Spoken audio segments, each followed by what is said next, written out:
구치소에서 설을 맞은 윤 대통령은 연휴에도 변호인단을 접견해 재판 대책 마련에 시간을 쏟아부었습니다. 다음 주부터 재개될 탄핵 심판과 곧 시작이 될 형사 재판 모두 치열한 법정 다툼이 예고됩니다.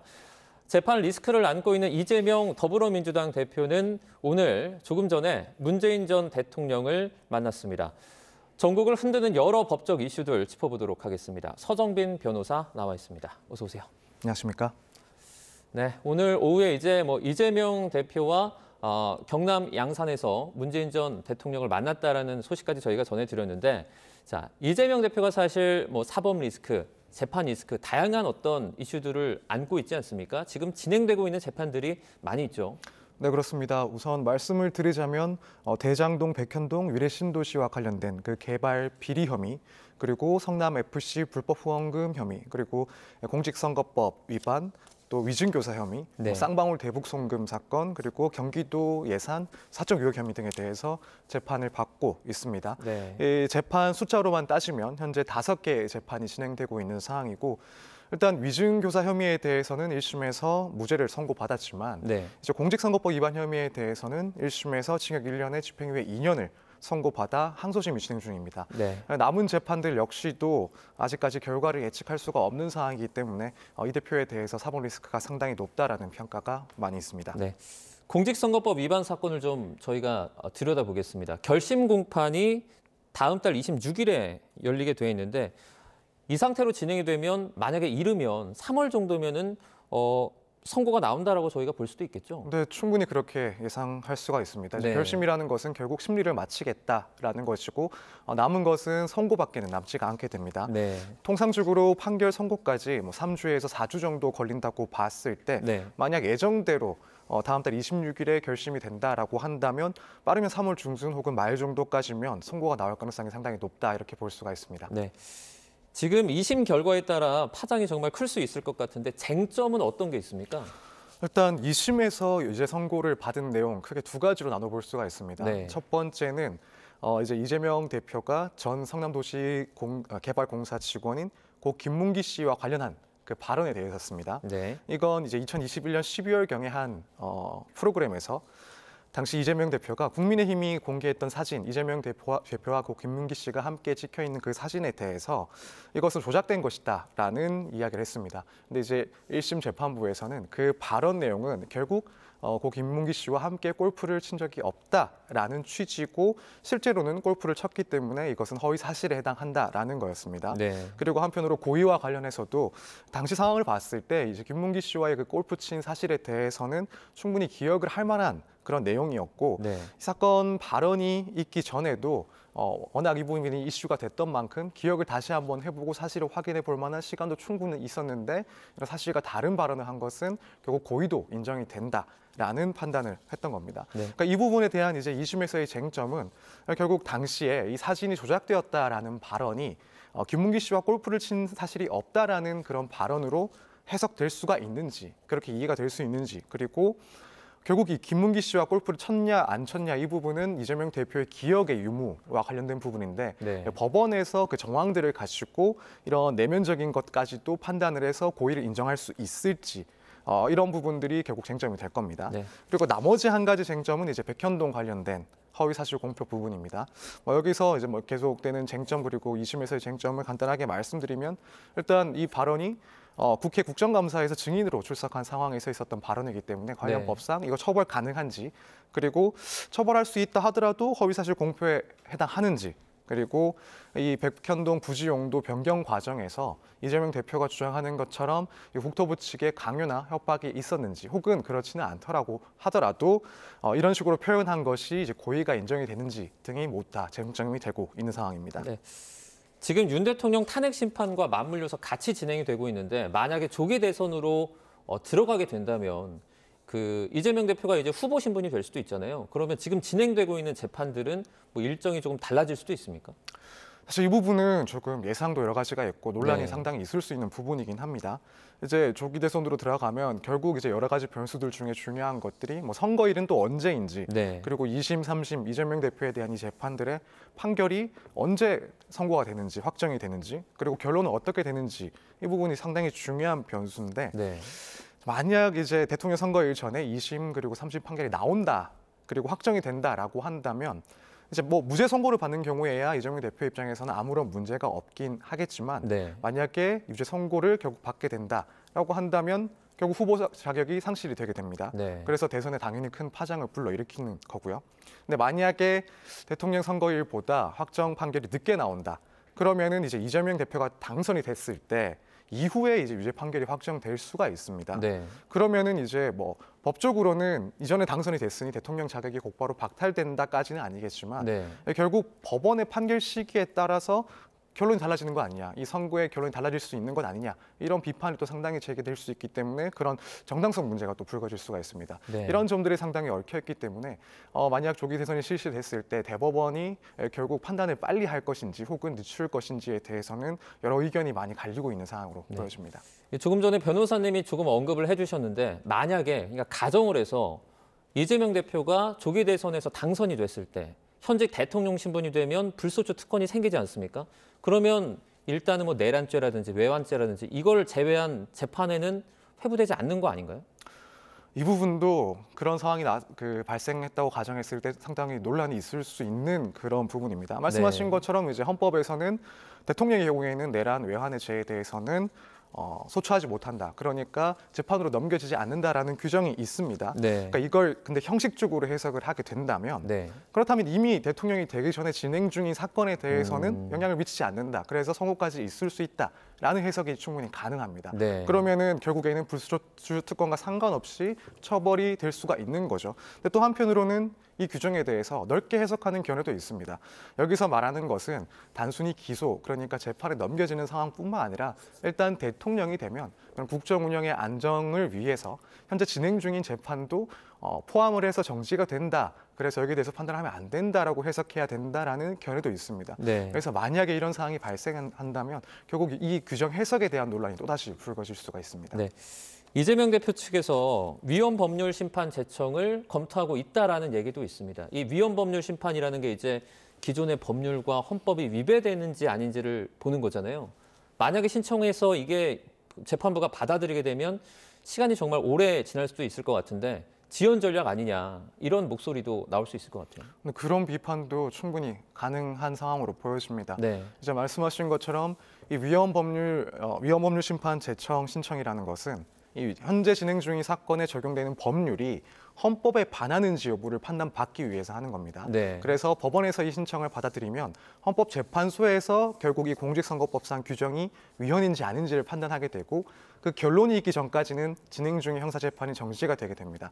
그렇기 때문에 결국에는 이 대선이 조기에 실시된다면 그 이전까지 이 형사재판을 멈춰놓기 위한 수단으로 활용하는 것 아닌가라는 비판이 충분히 제기가 될 수가 있고 네. 또 한편으로는 이 규정, 그러니까 허위사실 공표와 관련된 규정과 관련해서 이미 헌법재판소에서는 몇 차례 위헌이 아니다라는 판단을 또 내린 바가 있습니다. 그런 상황이다 보니까 결국 다시 한번 이 부분에 대해서 이런 신청을 한다라는 것은 그 목적이 너무 뻔하다라는 그런 지적도 충분히 나올 수 있는 상황입니다. 네, 알겠습니다. 이번에는 윤 대통령 수사 관련된 얘기도 저희가 나눠보도록 하겠습니다. 지금 현직 대통령의 유례 없는 이중 재판이 준비가 되고 있습니다. 형사재판, 탄핵심판 이렇게 두 개로 좀 나눠서 봐야 될 것 같은데 각각 어떤 부분에 좀 주안점을 둬야 될까요? 우선 대부분의 내용들은 핵심적인 쟁점은 비슷한 것으로 충분히 생각할 수가 있습니다. 네. 결국 이 계엄 선포 행위가 필요했는지에서 사유가 인정이 되는지 법률적인 그런 절차적인 문제가 없는지 이런 부분들이 다투어질 거고 또 한편으로는 지금 탄핵 심판에서 계속 이제 주장하고 있는 내용처럼 공방에 있는 내용처럼 이 관련자들에 대해서 윤 대통령이 국회의 진입 혹은 국회의원들을 끌어내라는 지시가 있었는지 혹은 네. 정치인들에 대한 그런 체포 지시가 있었는지 이런 부분들이 공통되게 사실 중요한 쟁점으로 진행이 될 겁니다. 네. 다만 이제 한 가지 차이점이 있다라고 한다면 아무래도 이제 형사재판 같은 경우에는 이 공수처의 수사권 논란에 대해서 더욱 적극적으로 윤 대통령 측에서는 주장을 할 것으로 보입니다. 네. 지금 헌법재판, 그러니까 탄핵심판이야 결국 국회에서 의결을 해서 이 사건이 진행되고 있는 상황이기 때문에 이 부분에 대해서는 공수처의 그런 문제 등이 그렇게 부각되지 않을 수가 있는데 네. 형사재판은 결국 시작 단계에서 공수처가 수사를 시작을 했고 지금까지 윤 대통령 입장에서는 이 공수처의 수사권이 없기 때문에 위협한 수사이고 위협한 증거들이다 된다라고 주장을 쭉 해오고 있는 상황이라 이 공수처의 수사권 문제 이 부분은 형사 재판에서 더욱 이제 강하게 주장되고 또 쟁점화될 것이라고 예상을 할 수가 있습니다. 네. 내란죄 혐의 형사 재판이 이제 본격화될 경우에 윤 대통령이 최소 일주일에 3번 정도 재판정에 나갈 수 있다라고 하는데 이 정도면 뭐 탄핵 심판과 같이 병행하기는 좀 어려울 수도 있겠어요.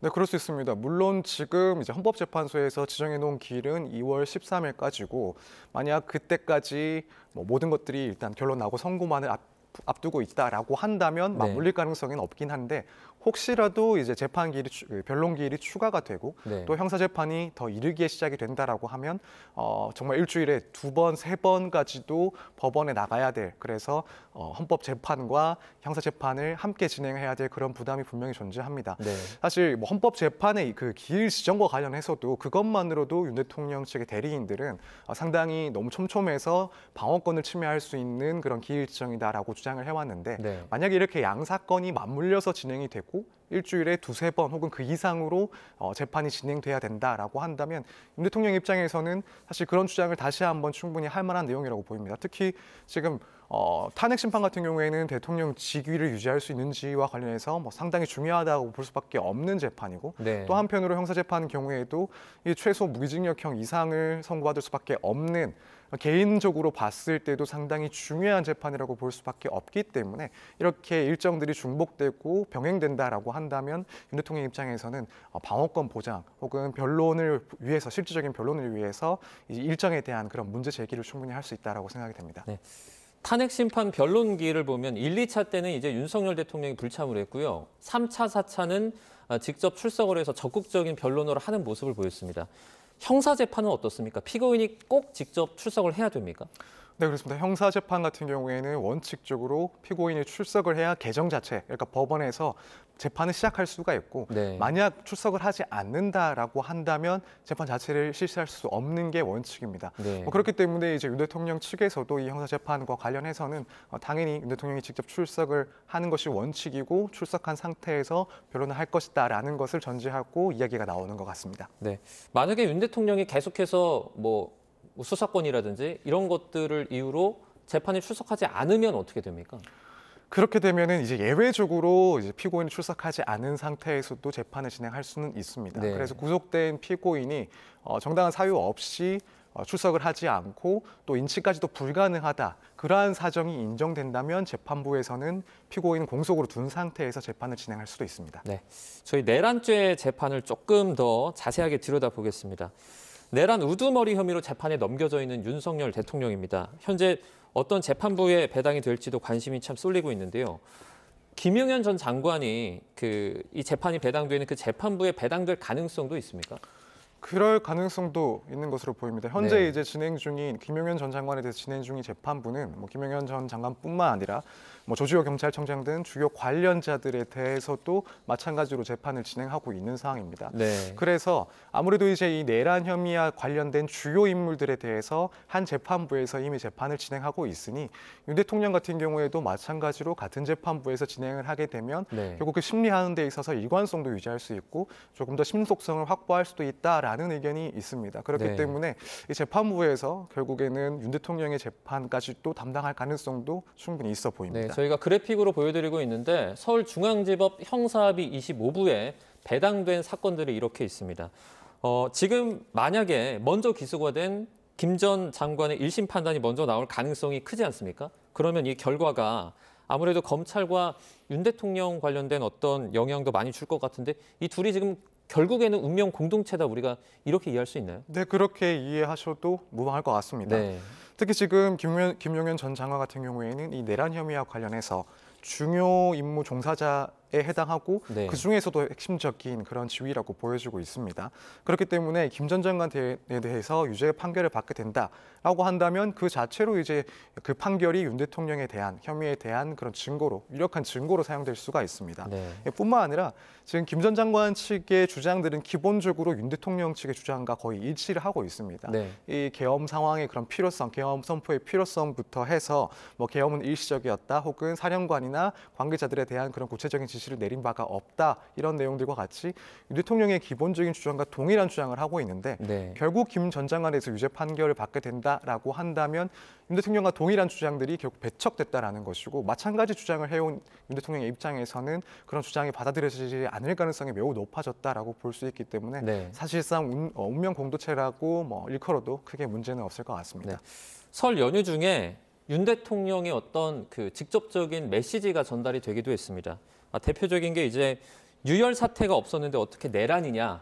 그러니까 한마디로 다친 사람이 없는데 이게 어떻게 내란이냐라는 건데 이건 법률적으로 보면 뭐 타당합니까? 어떻습니까? 사실 내란 혐의와 관련해서 구성 여건에는 유혈 사태의 유무는 포함시키지 않습니다. 네. 그래서 실제로 물리적인 충돌이 어느 정도까지 있었는지는 이 범죄의 성립과 직결된 문제는 아닙니다.